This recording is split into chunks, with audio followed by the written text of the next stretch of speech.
உயிரோடு தமிழோடு இணைந்திருக்கிறீர்கள். ILC தமிழ் உயிரோடு தமிழில் அன்பர்களே, அரசியல் களம் தாயகத்திலிருந்து தாய ஊடகவியலாளர் இராமேதர் இணைகின்றார். வணக்கம் இராமேதர். வணக்கம் தானே அன்புறவுகளுக்கு வணக்கம். அன்பர்கள் சார்பாக உங்களுக்கும் வணக்கத்தை தெரிவித்துக் கொண்டு இன்றைய அரசியல் கள நிகழ்ச்சியில் நாங்கள் தொடர்ந்து தமிழ் தாயகத்தில் வடமாகாணத்தில் சிவாஜிலிங்கம் அவர்களுடைய நிலைமைகள் தொடர்பாக நாங்கள் பார்த்திருந்தோம். கடந்த 2 நிகழ்ச்சிகளில் மேலதிக தகவல்கள் நாங்கள் கிடைக்கப்பெற்றிருக்கின்றது. அந்த விடயங்களை பார்க்கலாம் என்று நம்புகிறேன். இராமேந்திரன், சிவாஜிலிங்கம் அவர்கள் தொடர்பாக நீங்கள் அவருடைய ஈழத்தமிழ் மக்களுக்கான செயல்பாடுகள் தொடர்பான அவருடைய அரசியல் பயணம் தொடர்பான விடயங்களை எல்லாம் நீங்கள் எங்களுடைய உறவுகளுக்கு தெளிவாக கூறியிருந்தீர்கள். பலர் நிறைய தகவல்களை அறிந்தார்கள் என்ற விடயங்களை எங்களுடைய உறவுகள் தெரியப்படுத்தியிருந்தார்கள். உங்களுக்கு தெரியும், அவருடைய சிறுநீரகம் செயலிழந்த நிலையில் அவர் நிதி உதவி கேட்டிருந்த விடயங்களை நீங்கள் ஏற்கனவே கூறியிருந்தீர்கள். சிவாஜிலிங்கம் அவர்கள் ஊடக சந்திப்பொன்றில் தனக்கு போதுமான நிதி கிடைத்திருக்கின்றது, எல்லோருக்கும் நன்றி என்று அவர் அந்த ஊடக சந்திப்பில் கூறியிருந்தார். இந்த ஊடக சந்திப்பின் பொழுது சிவாஜிலிங்கம் அவர்கள் கூறிய விடயங்கள் என்ன, நீங்கள் எவ்வாறு அவதானிக்கிறீர்கள், எங்களுடைய மக்கள் எப்படி பார்க்கிறார்கள் என்ற விடயங்களை கூறுவீர்களா? நிச்சயமான சிவாஜிலிங்கம் அண்ணா அவர்கள் இன்றைய தினம் முதலே எதிர்பார்த்த ஒரு விடயம் தான் ஏற்கனவே நாங்கள் கூறியிருந்தோம். மக்கள், எங்களுடைய உறவுகள் எந்தவித தயக்கமும் இல்லாமல் அவருக்கு தேவையான உதவிகளை கூறுங்கள். அவருக்கான ஒரு தொகை அவர் கிடைத்ததற்கு பிற்பாடு அவர் உடனடியாகவே அது தொடர்பான தகவலை தெரியப்படுத்தி மக்களுக்கான ஒரு பகிரங்க வேண்டுகோளை விடுவார். ஆகவே கிடைத்திருக்குமா கிடைக்காதா என்கின்ற தயக்கத்தை விட்டு அனுப்பக்கூடியவர்கள் அனுப்புங்கள் என்ற ஒரு தகவலை ஏற்கனவே நாங்கள் பதிவு செய்திருந்தோம். அந்த வகையிலே சிவாஜி அண்ணா அவர்கள் இன்றைய தினம் ஒரு ஊடக சந்திப்பை நடத்தி அதிலே அந்த விடயத்தை கூறியிருக்கிறார். போதுமான நிதி தனக்கு கிடைத்திருக்கின்றது, இனிமேல் தன்னுடைய சிகிச்சைக்காக யாரும் பணம் அனுப்ப வேண்டாம் என்கின்ற ஒரு வேண்டுகோளையும் அவர் விடுத்திருக்கின்றார். குறிப்பாக அந்த தனக்கு 2 சிறுநீரகங்களும் செயலிழந்து போன நிலைமையிலே மாற்று சிறுநீரகத்தை பொருத்துவதற்கான செலவுக்காக வைத்தியசாலையால் நிர்ணயிக்கப்பட்ட அந்த 70 லட்சம் ரூபாய் பணத்தை உதவியாக கேட்டிருந்தேன். அந்த பகிரங்க வேண்டுகோள் விடுக்கப்பட்டு ஒரு வாரத்துக்குள்ளாகவே ஒரு உலகெங்கும் இருக்கக்கூடிய தமிழர்கள் ஒரு பெரும் மதிப்பு வைத்து தனக்கு அந்த தொகையை கிடைப்பதற்குரிய ஏற்பாட்டை செய்திருக்கின்றார்கள் என்றும், தான் எதிர்பார்த்ததை விட அந்த வைத்தியசாலை நிர்ணயித்த அந்த தொகை, அதாவது சிறுநீரக மாற்று சத்திர சிகிச்சைக்காக தேவையாக வரையறுக்கப்பட்ட தொகையோடு மேலதிகமாக தொடர் சிகிச்சைகளை மேற்கொள்வதற்கான மேலதிக தொகையையும் தனக்கு கிடைக்கக்கூடிய வகையிலே இந்த ஒரு கிழமையிலே மக்கள் பேராதரவை வழங்கி இருக்கின்றார்கள். இந்த இவ்வாறான ஒரு மிகப்பெரிய ஒரு ஒத்துழைப்பை வழங்கிய மக்களுக்கு கோடான கோடி நன்றிகளை அவர் தெரியப்படுத்தி இருக்கின்றார். அது மாத்திரமல்லாமல் என்னுடைய பயணம் தொடரும் என்றும், தான் ஏற்கனவே இந்த சிறுநீரக பாதிப்பு காரணமாக ஒரு கடுமையாக உடல்நலம் பாதிக்கப்பட்ட போது நீங்கள் அரசியலிலிருந்து ஓய்வு பெறலாம் தானே என்பதாக பலரால் தனக்கு ஆலோசனை கூறப்பட்டதாகவும், இல்லை அது தொடர்பாக பலர் கருத்துக்களை கூறி வந்ததாகவும் அவர் குறிப்பிட்டிருந்தார். ஆகவே தான் கூட ஒரு கட்டத்திலே யோசித்தேன், இந்த நிலையிலே அரசியல் பயணத்தை தொடர வேண்டுமா, அரசியலில் இந்த ஓய்வு பெற்று விடலாமா என்று கூட தான் யோசித்திருந்தேன். ஆனால் அந்த முடிவை தலைகளாக மாற்றுவதை போன்று, இல்லை அந்த முடிவை தவறானதென்று சொல்லக்கூடிய வகையிலே மக்கள் இந்த ஆதரவை வழங்கி இருக்கின்றார்கள். இல்லை இல்லை, நீங்கள் ஓய்வு பெற்று விடக்கூடாது, நீங்கள் இறுதி வரை தமிழ் தேசியத்துக்காக பயணிக்க வேண்டும், போராட வேண்டும் என்கின்ற ஒரு வெளிப்பாடாகத்தான் நான் இதை பார்க்கின்றேன். அதாவது நீங்கள் நோய் நிலை காரணமாக இந்த தமிழ் தேசிய அரசியலிலிருந்து நீங்கள் ஒதுங்கி விடக்கூடாது. உங்களை போன்ற ஒரு அரசியல் போராளி, தமிழ் தேசிய போராளி எங்களுடைய இனத்துக்கு தேவை என்பதை மக்கள் உணர்ந்ததன் காரணமாக இந்த ஆதரவை எனக்கு வழங்கி இருப்பதாகத்தான் நான் கருதுகின்றேன். ஆகவே மரணப்படுக்கை வரை தமிழின விடுதலைக்காக தன்னுடைய பயணம் தொடரும் என்கின்ற ஒரு விடயத்தை திட்டவட்டமாக சிவாஜி அண்ணா அவர்கள் கூறியிருக்கின்றார். ஏற்கனவே நாங்கள் கூறியதை போன்று அவர் உள ரீதியாக, அதாவது இந்த சிறுநீரக மாற்று சத்திர சிகிச்சை தொடர்பாக அவருக்கு பல தயக்கங்கள், மன ஓட்டங்கள் ஆரம்பத்திலிருந்தே இருந்தது. தேவையான தொகை கிடைக்குமா, அதை கிடைத்து சிறுநீரக மாற்று சத்திர சிகிச்சையை மேற்கொள்ள முடியுமா, அவ்வாறு மேற்கொள்கின்ற சிகிச்சையிலே என்ன விதமான சாதக பதங்கள் கிடைக்கும் என்கின்ற விடயங்கள் தொடர்பாக அவருடைய மனதிலே நிறைய இயக்கங்கள் இருந்திருக்கும். ஆனால் அந்த நாங்கள் கடந்த நிகழ்ச்சியில கூறுகின்ற போது இந்த மக்கள் அந்த உதவிகளின் மூலமாக அவருடைய கடந்த கால அந்த தமிழ் தேசிய வரலாற்றையும் அவருடைய அந்த பங்கு பெற்றுதலையும் மீள நினைவூட்டி அதை மீள வெளிப்படுத்துவதனூடாக அவர் உள ரீதியாக ஒரு மிக மகிழ்ச்சியான நிலைமைக்கு கொண்டு வந்திருக்கின்றது. அதை நாங்கள் நேரடியாக பார்த்திருந்தோம் என்ற விடயத்தை கடந்த நிகழ்ச்சியிலே நாங்கள் பதிவு செய்திருந்தோம். அதுதான் இன்று அவர் கூறுகின்ற வார்த்தையிலிருந்து நாங்கள் புரிந்து கொள்ளக்கூடியதாக இருக்கின்றது. உண்மையிலே அவர் கூட பேசாமல் ஒதுங்கி விடுவோமோ என்று சிந்தித்த நேரத்திலே எங்களுடைய தமிழ் மக்கள், நிலத்திலும் புலத்திலும் இருக்கக்கூடிய தமிழ் மக்கள், அவர்கள் வழங்கிய அந்த பேர் ஆதரவு என்பது அவரை ஒரு சிகிச்சை, அதுக்கு பின்னர் என்ன என்கின்ற நிலை இதுவரை அந்த இறைவனுக்கும் இயற்கையை தவிர வேறு எவருக்கும் தெரியாது. இருந்தபோதும் சிவாஜி அண்ணா அவர்கள் திடகாத்திரமாக தன்னுடைய மரண படுக்கை வரை இந்த நன்றி கடனை தான் மறக்காது தமிழின விடுதலையை தொடர்வேன் என்கின்ற விடயத்தை கூறியிருக்கின்றார். அதே நேரத்தில் நாங்கள் ஒன்று குறிப்பிட வேண்டும். நாம் தமிழர் கட்சியினுடைய தலைவர் செந்தமிழன் சீமான் அவர்கள் சார்பாக 10 லட்சம் ரூபா பணம், நான் நினைக்கிறேன் 10 லட்சம் என்று நம்புகின்றேன், ஒரு அன்பர் ஒருவரினால் நேரடியாக சிவாஜிலிங்கம் அவர்களுக்கு கையளிக்கப்பட்டிருக்கின்றது நேற்றைய தினம்.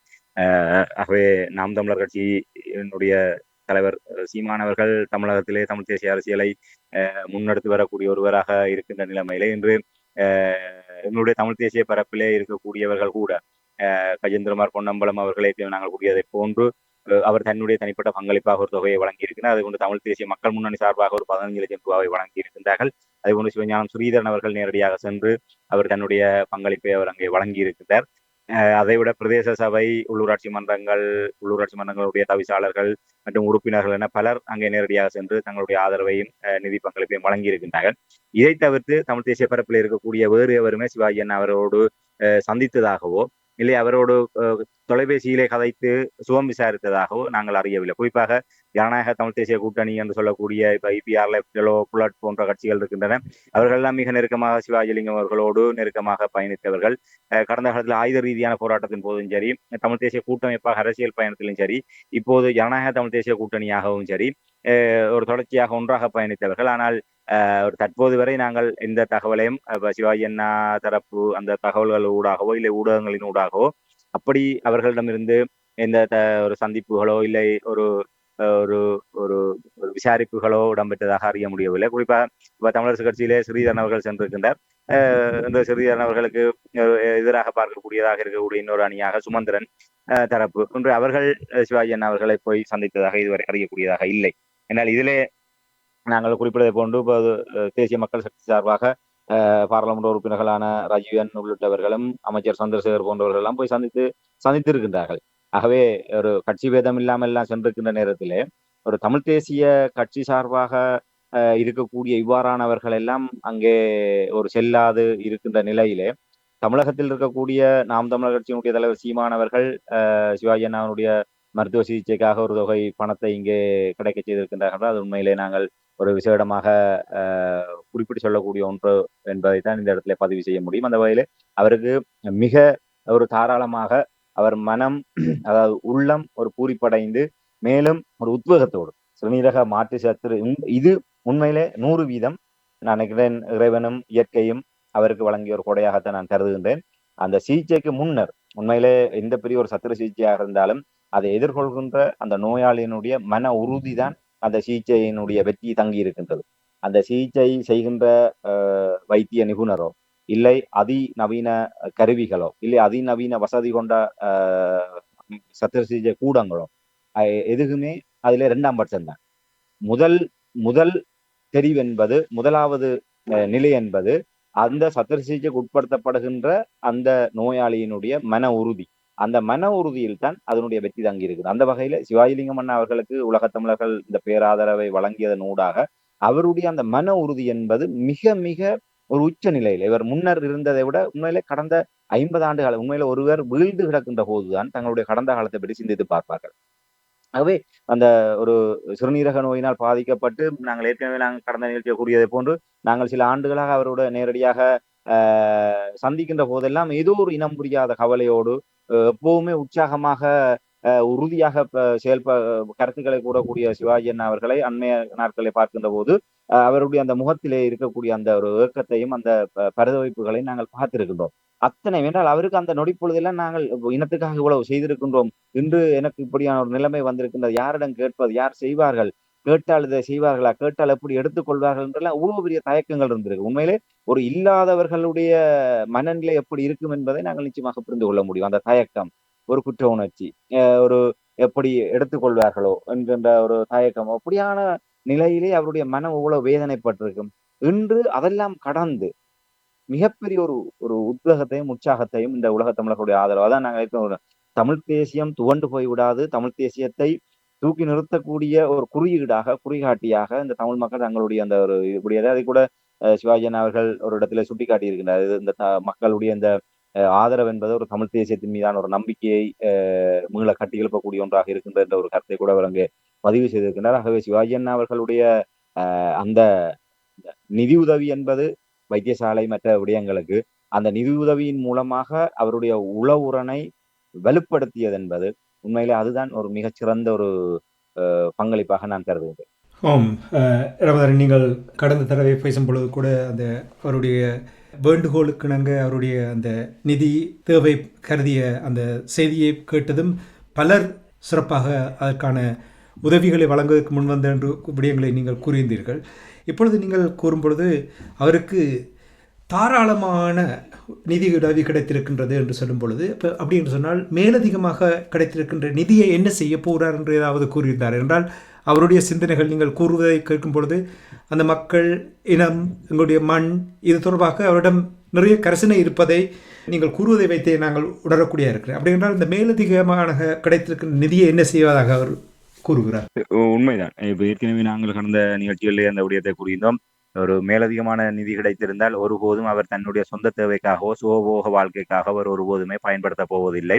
நிச்சயமாக அது இல்லாதவர்களுக்கு ஒரு பயன்படக்கூடிய வகையிலான ஒரு வகையிலே அந்த நிதியை அவர் ஏற்கனவே தன்னை இழந்து தான் அவர் இந்த நிலைமையில இருக்கின்றார். தனக்கு கிடைக்கின்ற அத்தனையுமே மக்களுக்காகவும் தேசத்துக்காகவும் தமிழின விடுதலைக்காகவுமே அந்த நிதியை பயன்படுத்தியதன் காரணமாகத்தான் இன்று தனக்குன்னு ஒரு தேவை வருகின்ற போது அடுத்தவர்களிடம் கேட்க வேண்டிய ஒரு கையர் நிலைமைக்கு அவர் தள்ளப்பட்டிருந்தார். ஆகவே அவருக்கு கிடைக்கின்ற இந்த நிதியை நிச்சயமாக ஒருபோதுமே அவர் அதை தவறாக பயன்படுத்த மாட்டார் என்ற விடயத்தை நாங்கள் கூறியிருந்தோம். அந்த வகையில் அவர் அந்த விடயத்தை கூறியிருக்கிறார். தன்னுடைய இந்த கோரிக்கைக்கு அமைவாக முதல் குறிப்பிட்ட அந்த 70 லட்சத்தை கடந்து தொடர் சிகிச்சைக்கான ஒரு நிதியை கூட அந்த தொகையாக கிடைத்திருக்கின்றன கூறியிருக்கின்றார். தன்னுடைய சிகிச்சைகள் முடிந்ததுக்கு பிற்பாடு மேலதிகமாக இருக்கக்கூடிய தொகையை தமிழர் தாயகத்திலே இருக்கக்கூடிய அந்த தமிழ் தேசிய நினைவு சின்னங்களையும் அது சார்ந்த விடயங்களையும் உருவாக்குவதிலும் அதை கட்டமைப்பதற்குமாக அந்த நிதியை தான் செலவு செய்ய போகின்றேன், அதுதான் தன்னுடைய நிலைப்பாடு என்பதை அவர் அங்கே தெரியப்படுத்தியிருக்கிறார். ஆகவே உண்மையிலே பல இடங்களிலே அந்த நினைவு சின்னங்கள் உருவாக்கப்பட வேண்டிய ஒரு தேவை இருக்கின்றது. அவருடைய மனங்களிலே என்றால் உங்களுக்கு தெரியும், கடந்த தமிழ் தேசிய எழுச்சி நாட்களிலே ஒரு வாழைக்குத்தியுடன் ஒரு கற்பூர சட்டியுடன் ஒரு இடங்களிலே சென்று அந்த நினைவேந்தல்களை நடத்துகின்றவருக்கு தெரியும் எந்தெந்த இடத்துல என்ன செய்ய வேண்டும் என்று.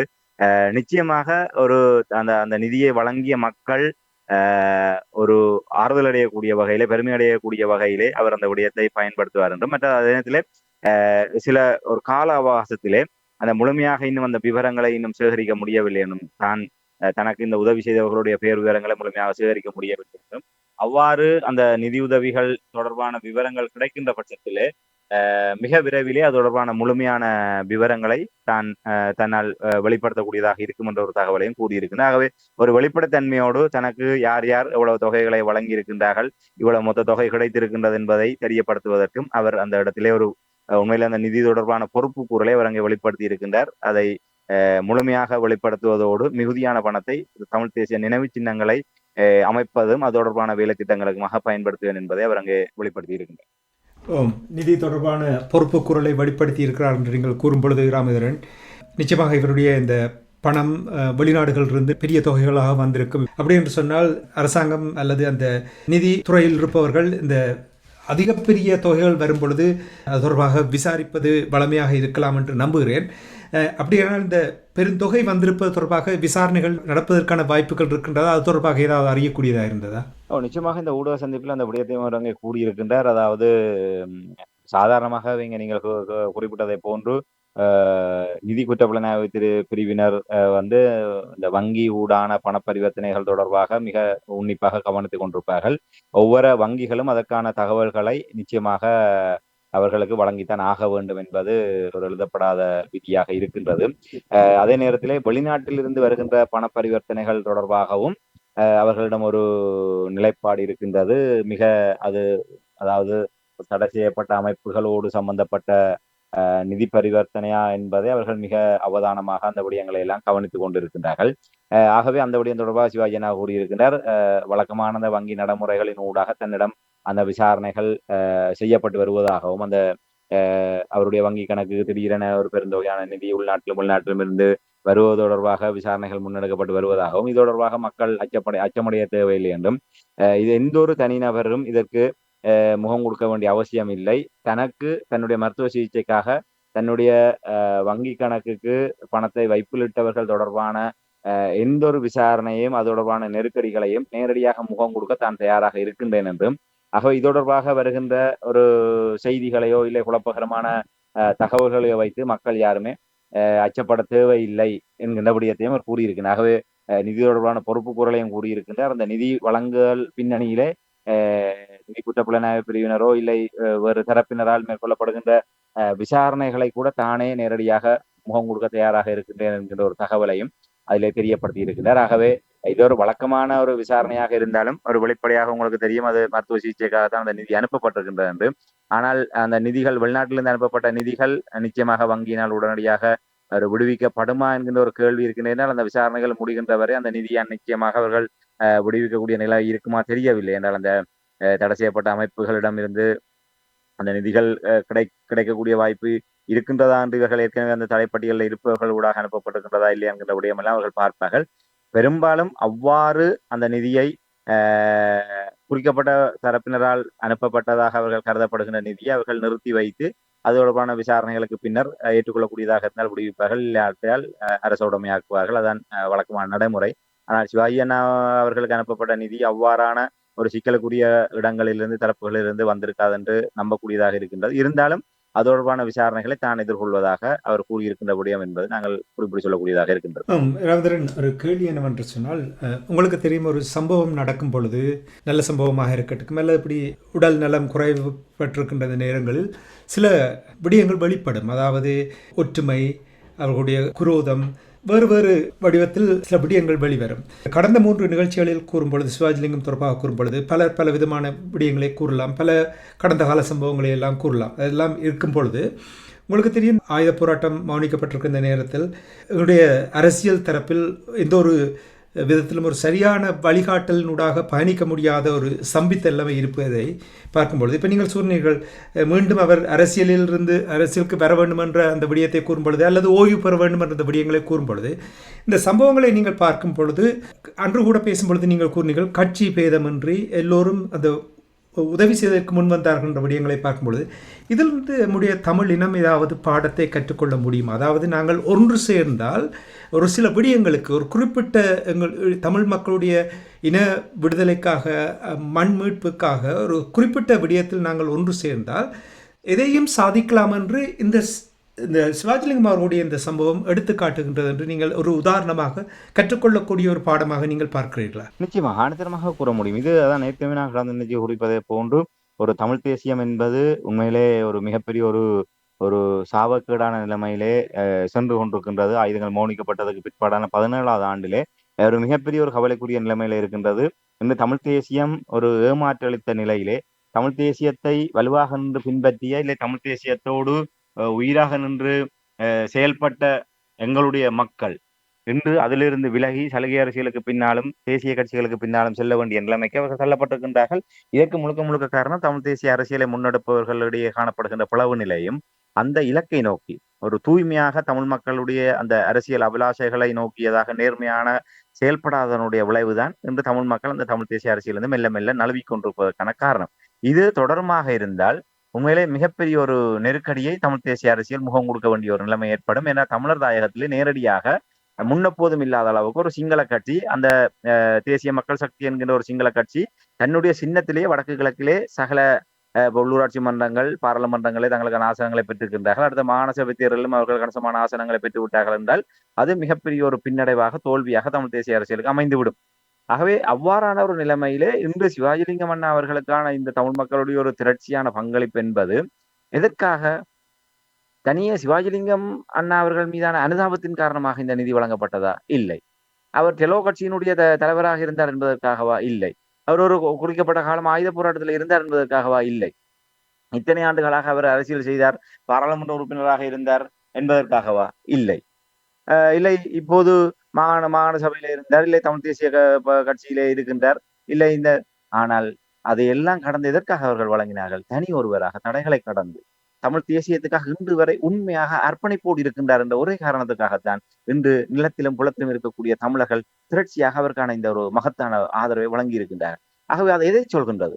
நீங்கள் உண்மையாக தமிழ் தேசியத்துக்காக நீங்கள் உண்மையாக இருப்பீர்களாக இருந்தால், அந்த தமிழ் தேசியத்துக்கான முன்னெடுப்பு உண்மையாக இருந்தால், அது தனிநபராக இருக்கட்டும், இல்லை கட்சியாக இருக்கட்டும், இல்லை ஒரு கூட்டமைப்பாக இருக்கட்டும், எதுவாக இருந்தாலும் நீங்கள் உண்மையாக நேர்மையாக உங்களை இழந்து தமிழ் தேசியத்துக்காக நீங்கள் செயல்படுவீர்களாக இருந்தால், தமிழ் மக்கள் எப்போதுமே உங்களுக்கு பின்னால் அணிதிரண்டு நிற்கவோ, இல்லை உங்களை பாதுகாக்கவோ, இல்லை உங்களுக்கு பலம் சேர்க்கவோ தயாராக இருக்கின்றார்கள் என்பதை மிக ஆணித்தரமாக அண்மித்த சாட்சி தான் இது. இதைத்தான் நான் கடந்த நிகழ்ச்சியில தெளிவாக கூறியிருந்தேன். நான் பல தடவை இந்த விடயங்களை நான் பதிவு செய்திருக்கின்றேன்.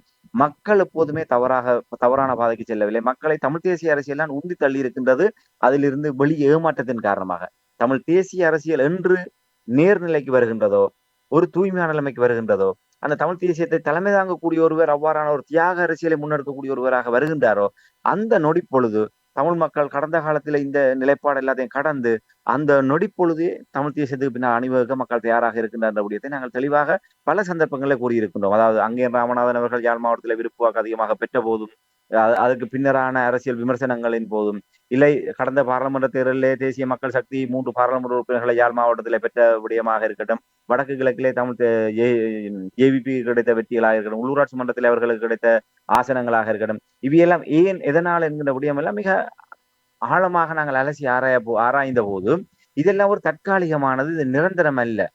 தமிழ் தேசியம் புலவுபட்டு நிற்கின்ற தமிழ் தேசியத்துக்கு ஒரு பாடத்தை புகட்ட வேண்டும் என்பதற்காகத்தான் மக்கள் அங்கே சென்றிருக்கின்றார். நீங்கள் சரியான பாதைக்கு வந்தால் இது நிரந்தரமான பாகப்பிரிவினை அல்ல, இது ஒரு தற்காலிகமான ஒரு நிலை மாற்றம். ஆகவே தமிழ் தேசியம் சரியான ஒரு நிலையிலே வருமாக இருந்தால் அதற்கு அவர்கள் ஆதரவு வழங்க தயாராக இருக்கின்றார்கள் ஆணித்தரமாக கூறணும். அதனுடைய இந்த ஒரு வெளிப்பாடு அண்மித்த சாட்சி தான் இது என்பதை என்னால் ஆணித்தரமாக கூற முடியும். ஆகவே சிவாஜிலிங்கம் அண்ணா அவர்களுக்கான இந்த ஆதரவை நாங்கள் ஒரு முன்னுதாரணமாக எடுத்துக்கொண்டு தமிழ் தேசிய அரசியல் ஒற்றுமைப்பட்டு ஒரு குடைக்கு கீழாக தமிழ் மக்களுக்கான அரசியல், அவர்களுக்கு ஒரு நம்பிக்கை இல்லாத என்பது. அதனால்தான் நான் நினைக்கிறேன் ஜனநாயக தமிழ் தேசிய கூட்டணி சுமந்திரனுடைய சதிவேலையில சிக்கி இருக்கின்றது. அந்த வீட்டு சின்னத்துக்குள் நின்றால் தான் வெற்றி பெற முடியும் என்ற ஒரு மயக்கத்துக்குள் அவர்கள் இருக்கின்றார்கள். நீங்கள் வீட்டு சின்னத்துக்குள்ளே சென்று சுமந்திரனிடம் அடைக்கலம் சென்றால் கூட மக்களால் நிராகரிக்கப்பட்ட, மக்களுடைய மனங்களில் தூக்கி எறியப்பட்ட அந்த கூடாரத்துக்குள்ளே எவர் நின்றாலும் நிச்சயமாக தோற்கடிக்கப்படுவார்கள் என்பதை இந்த நேரத்தில் நான் அனைத்தரமாக கூற முடியும். ஆகவே நீங்கள் நேர்மையாக இருங்கள். நீங்கள் சுமந்திரனையோ இல்லை வீட்டு சின்னத்துக்குள்ளோ நின்று கொண்டு உங்களுடைய வெற்றிக்காக நீங்கள் அங்கே போய் இனத்தை விற்க வேண்டிய அவசியம் இல்லை. என்று ஜனநாயக தமிழ் தேசிய கூட்டணி என்று சுமந்திரன் தரப்போடு கூட்டணி சேர்ந்ததோ அன்றிலிருந்து ஜனநாயக தமிழ் தேசிய கூட்டணி தமிழர் விரோதமான பாதையிலே பயணித்துக் கொண்டிருக்கின்றது. இந்த தமிழ் தேசியத்தை வெளிச்சேர்க்க வேண்டிய பல முன்னெடுப்புகளிலே இவர்கள் ஒதுங்கி இருக்கின்றார்கள், அது கண்டும் காணாமல் இருக்கின்றார்கள். ஆக இதெல்லாம் எதை சொல்கின்றது? கூடா நட்பு கேடாய் முடியும் என்கின்ற விடயத்தை தான் சொல்கின்றது. என்று அவர்கள் இதற்கு முன்னர் எல்லாம் தமிழ் தேசியத்துக்காகவே அவர்கள் அது வாக்கு அரசியலாக இருந்தாலும் தமிழ் தேசியம் தொடர்பான சகல நிகழ்ச்சிகளிலுமே அவர் பங்கு பெற்றிருந்தார். இப்போது சுமந்திரன் எங்கே கண்ணசைக்கின்றாரோ அந்த நிகழ்வுக்கு மட்டும்தான் சொல்லுங்க. ஆகவே இந்த இடத்துல அவர்களுக்கும் ஒரு விடயத்தை தெளிவாக சொல்ல முடியும்.